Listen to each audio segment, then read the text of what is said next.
અખિલ ભારતીય રાષ્ટ્રીય શૈક્ષણિક મહાસંઘ દ્વારા વસ્તી ગણતરી કાર્ય નિર્દેશાલયને પત્ર લખવામાં આવ્યો। વર્ષ 2027ની વસ્તી ગણતરી અંગે 9 જેટલા સૂચનો પત્રમાં લખવામાં આવ્યો। વસ્તી ગણતરીની કામગીરી શિક્ષકોથી ન કરાવવામાં અને બીજા કર્મચારીઓ દ્વારા કરાવવાની માંગણી કરાઈ। અખિલ ભારતીય રાષ્ટ્રીય શૈક્ષિક મહાસંઘ પરેશભાઈ પટેલ, મહામંત્રી, ગુજરાત રાજ્ય।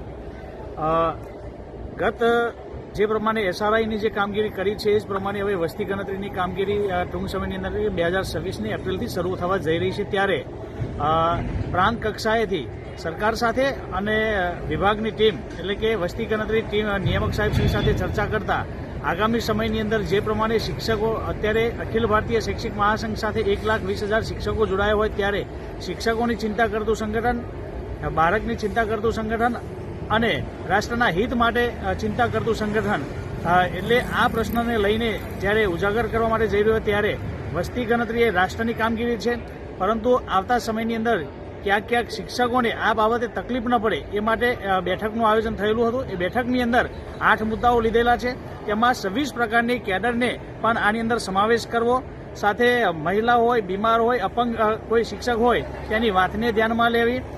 ત્યાર પછી જે પ્રમાણે શિક્ષકને બીએલઓ તરીકેની જે એસઆઈઆર કામગીરીની અંદર સહાયક નીમવામાં આવ્યા એ જ પ્રમાણે આની અંદર પણ એક સહાયક નીમવામાં આવે અને સાથે ઓપરેટર સિસ્ટમ ઊભી કરવામાં આવે, જેથી કરીને વસ્તી ગણતરીની કરવામાં કોઈ શિક્ષકને કે કોઈને તકલીફ ન પડે એ પ્રકારનું આગામી આયોજન માટે પણ મુખ્ય મુદ્દાઓ ચર્ચાઓ લેવામાં આવ્યા। આ જ પ્રમાણે 8 થી 9 મુદ્દાઓ સાથે ચર્ચા કરવામાં આવી છે। આગામી સમયની અંદર જ્યારે પણ જો જરૂરિયાત પડે તો જિલ્લાના સંકલન સાથે, જિલ્લાના અધિકારીઓ સાથે સંકલન કરી અને વોરંટ જેવા ઇસ્યુ, નોટિસ જેવા ઇસ્યુ ન બને અને ખૂબ ગંભીરતા સાથે આ બાબતે શિક્ષકોને સાથે રાખી અને આ વસ્તી ગણતરીની કામગીરી કરવામાં આવે એ બાબતના મુદ્દાઓની ચર્ચા કરવામાં આવી છે।